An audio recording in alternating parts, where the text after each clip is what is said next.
Di sini, gue akan ajarin kalian semua gimana caranya kalian bisa investasi kripto dari 0 sampai bisa dengan satu video ini aja. Karena sebenarnya kripto ini adalah suatu hal yang kompleks, jadi gue akan bagi video ini ke 3 segmen ya. Yang pertama kita akan belajar konsepnya dulu, kedua kita belajar praktek cara belinya, dan yang terakhir gimana caranya kita bisa simpen kripto kita. Kripto itu, menurut opini gue pribadi, itu udah di tempat yang unik ya. Kalau kalian lihat di mana misalnya orang tua kalian udah banyak nih yang ngomongin, bahkan nyokap gue udah nanya, kok apa sih itu Bitcoin gitu, apa sih itu cryptocurrency. Jadi orang-orang terdekat, bahkan tetangga kalian udah boleh ngomongin, oh itu Bitcoin, oh itu Ethereum. Bahkan kalian di tongkrongan mungkin udah ngomongin harganya Bitcoin gitu.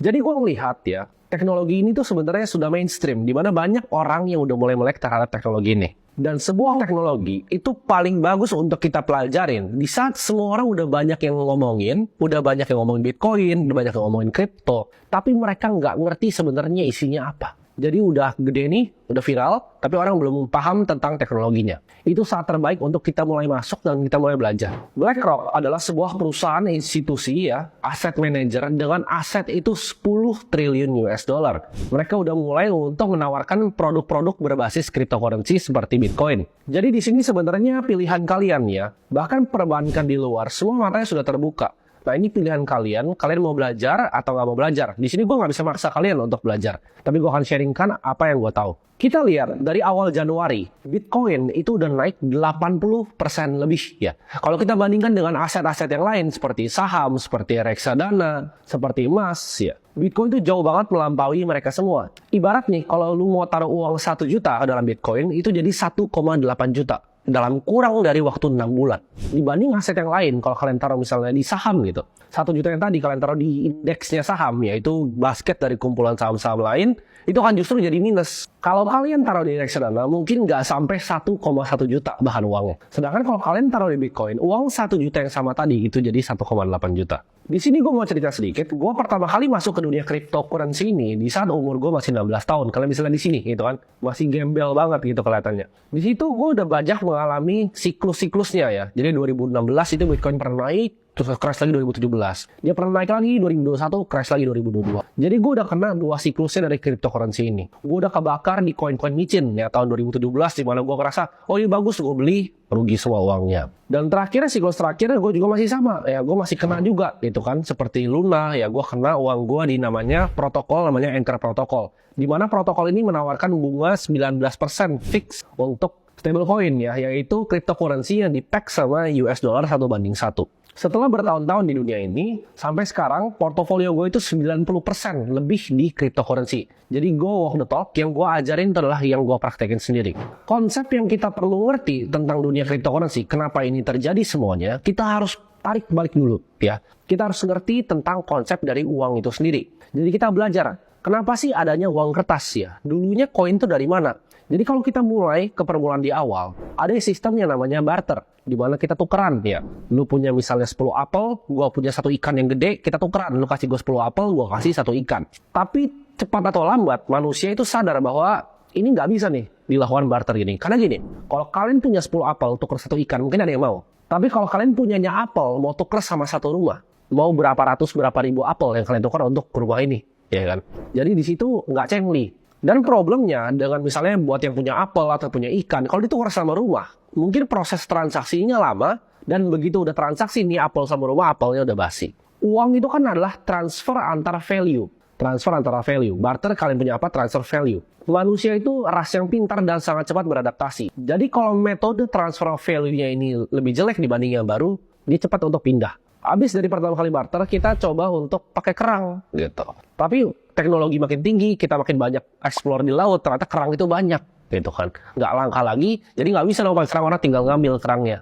Jadi nggak adil. Jadi transfer antara value ini ya, itu banyak berubah-ubah. Dari awal barter ya kan, kita lihat ada uang dari kerang, kita lihat uang dari garam, kita lihat akhirnya uang kertas pertama kali di dinasti Song Cina, dan akhirnya sampai ke uang kertas di Eropa ya. Nah, awal-awal uang kertas ini di Eropa itu dibikin sama para goldsmith namanya. Jadi mereka itu yang ibaratnya ngelebur-lebur emas, yang bikin emas ya. Tapi mereka sangat cepat sadar. Jadi gini, awalnya uang kertas adalah, misalnya gue punya emas nih 100 gram gitu.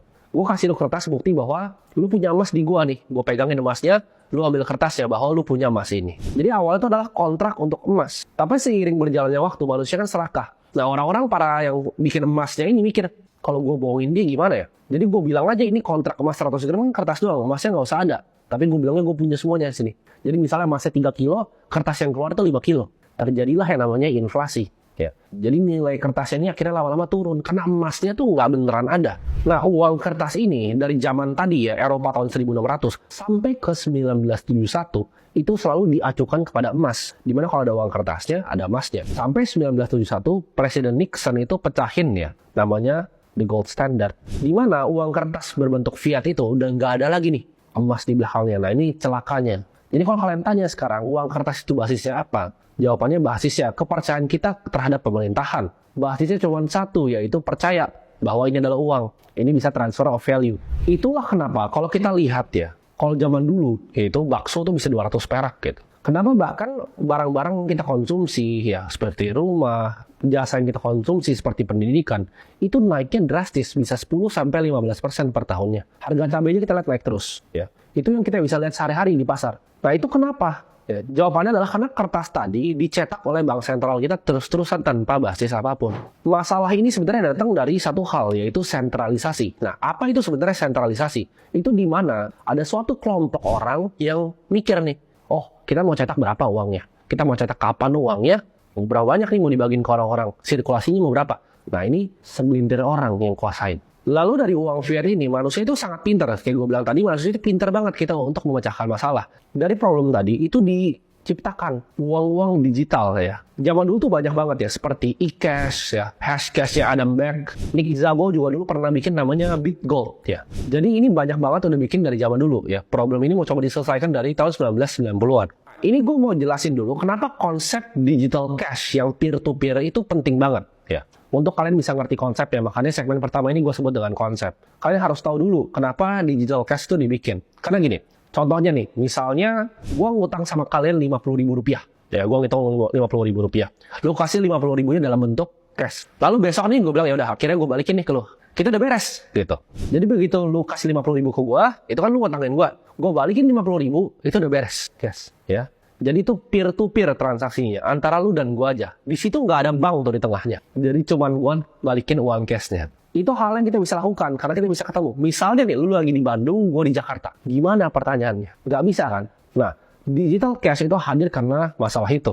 Kalau zaman sekarang, solusinya kan mungkin mikir, ya kan tinggal transfer di bank, ya kan? Tapi transfer di bank itu nggak pure peer-to-peer. Dengan kita menggunakan bank, kita percaya bahwa uang kita simpan di bank itu transfer ke mereka. Ada sentralisasi yang sama dengan percetakan uang tadi ya.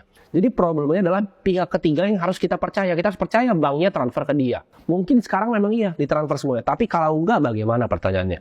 Dan bank itu beroperasi sama seperti bank sentral tadi, fiat tadi. Basisnya cuma satu, kepercayaan.